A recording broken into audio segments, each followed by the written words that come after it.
Hey, we're back with the Screen Team on today's Talk 930 KWOC and 93.3 FM. We're being brought to you by Whitworth Gift Chest Jewelers, where Walmart is next door to us, Poplar, Bluff Drywall, and also 33 Productions. Our next film is a film called For Vendetta. This was released back in 2006, a political thriller that was based on the graphic novel of the same name. The movie stars Natalie Portman, who plays Evie, and it also stars Hugo Weaving, who plays V. So it's V for Vendetta. Maisha, why'd you pick this for us today? I picked V for Vendetta initially because even though this movie did not take place in our country, I think it plays a big role in what could potentially happen in our country with all the now really it's unrest. I mean, it is happening state by state, and in this movie the government really controlled absolutely everything. Yes. And if you said something on TV or on air period that the government did not like, they'd come take you right out of your homes in the middle of the night. And I had just probably rewatched this, I'd say maybe about 5 months ago, and then a lot of crazy things started happening, and I was like, "Oh my goodness!" I'm be honest. I'm already a person that I'm not anti-government. I'm not for big government, and this movie had big government, big parliament, and it spoke to me. As I hope this never happens in our country. And back in 2006 when it came out, and I saw it, I thought, "Oh my God, what if this happened in our country? Yeah. Would we have someone that half the country sees as a hero and half the country sees as a terrorist? Where will we go? How would we split?" And that's really why I picked this movie, because I didn't think it was something that you had seen or Sabrina had seen. And it's kind of close to reality right now, yes, as far as what we're seeing. You had mentioned in this movie the government is the high all power, and John Hurt plays the High Chancellor Adam Sutler, and he's a bad dude. Yeah. He's a really bad dude. He's a bad dude. He wants things to go his way, and if he's it doesn't, a tyrant. Yes. Yeah. Yes, very much so. Sabrina, what's it's hard to describe the basic plot here. You've got V, and V is he's looking to get some vengeance. He's looking for revenge, and he's looking for it against some certain folks who are in high power, correct? Right.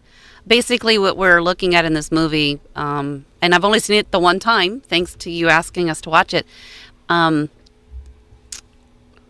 takes a couple. Yeah, I believe that he is a masked man by choice to allow people to have a two-dimensional affection for his cause, which is directly related to Guy Fawkes Day or Night, however you want to look at it. And you'll have to Google that, folks, because it's a real thing. The mask represents the Guy Fawkes Night, and it has to do with something that happened in the 1600s. Which it's also a British holiday, too. A British holiday. But the setting of the precipice of this is that America has fallen, basically, and is not the superpower that it is perceived as today. And there are people living in England who are ruling the country as tyrants, much like Hitler and the Napoleon type people. Like, they're just really bad dudes, and they have the entire government officials wrapped around their finger, and they just basically say, you do this, you do this, you do this, and don't tell me otherwise. As a result of that, it's real chaotic in this country. You can't go out at dark. You can't do this. You can't do that. There's so many things you can't do. And this guy decides to go out and become a good guy, Jack the Ripper type kind of person is the best way I can describe him. Yeah. He starts taking out the bad guys, and he will kill them. And he is doing it in the name of justice. But it's done kind of dirty. So let me ask you something. How is this character different from, say, maybe a Batman or another super comic kind of And that's kind of a good question, because a lot of times people tend to relate to comic book characters as heroes, and we don't create an affection towards them as human beings. It's easier to just say, "Oh, I like this guy. I don't have to know him. Yeah. He just stands for this, this, and this," and it's real simple. he's developed this persona so that people will just relate to him as one thing. The difference is that none of our superheroes that we, idolize in Hollywood especially, go out and kill people. Yeah. And they tend to show a great deal of restraint. Yeah. When dealing with bad people, they'll wrap them up and spin them up and hang them upside down and leave them for the cops to take care of. Right. So that's the difference. Where this guy's going out of his way to make sure that the bad guys die. he takes them. They take him out. So, Exactly. what would you do? That's a real tough question to ask, especially with today's news and things that are happening in our country and our state. But it's not justified, in my opinion, what he did in this movie, the way he did it. And I think that we just have to show restraint a lot of times and educate yourselves. And so, before you go putting on a Guy Fawkes mask, know what you're doing. Well, and why. I do think that when we're speaking of superheroes or, comic book characters, they're not looked at as, they don't operate necessarily off of emotion. Mm-hmm. And it's off of logic. You're a bad guy, and we're going to take care of you.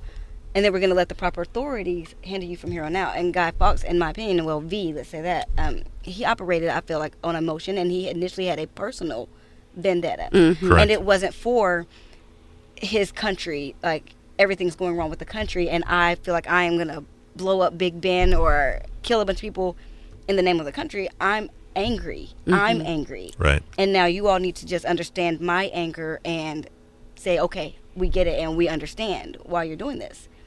And then I think that's where we're at right now in our actual reality is you have a lot of vigilantes. Mm-hmm. And that's where things get scary. Because he wasn't, in my opinion, I like the movie, but I don't think he was necessarily really for the people. Mm-hmm. The people made him for the people. But his actual goal was for self. And superheroes, people that you look up to, so to speak, are champions of the people. Mm-hmm. And that's where he completely differs. Right. Yeah. I will say, I don't really know yet whether or not I like this movie. I'm kind of indifferent about it. There's certain things I like about it. I like the overall style, the dark graphic novel kind of look to it. I thought Hugo Weaving did a good job as V, but sometimes a lot of his dialogue is kind of hard to understand because he's had to have the captions on. Yeah, I mean, well, he's talking like almost like a 16th century person almost. And he's also spewing out all types of words that begin with V. Yeah. Yeah. Stringing them together in logical sentences, which we normally don't do. I think I need a couple more watches before I give a definite answer whether or not I like this film or not. But what I will say is this, that if you're having trouble or if you're really interested in the, a lot of the stuff that's going on currently in America, whether it's in Ferguson or New York or Cleveland or, how you feel about the government right now, I think this is a good film to watch with everything that's going on in the U.S., man. It puts things in perspective. It makes you think of not just one side, but I guess like all sides. So it's definitely a good movie with the way everything is going on right now. So it's called V for Vendetta. Before we go to break, what did you guys think of Natalie Portman? She's an American actress. She was doing British accent. What did you guys think?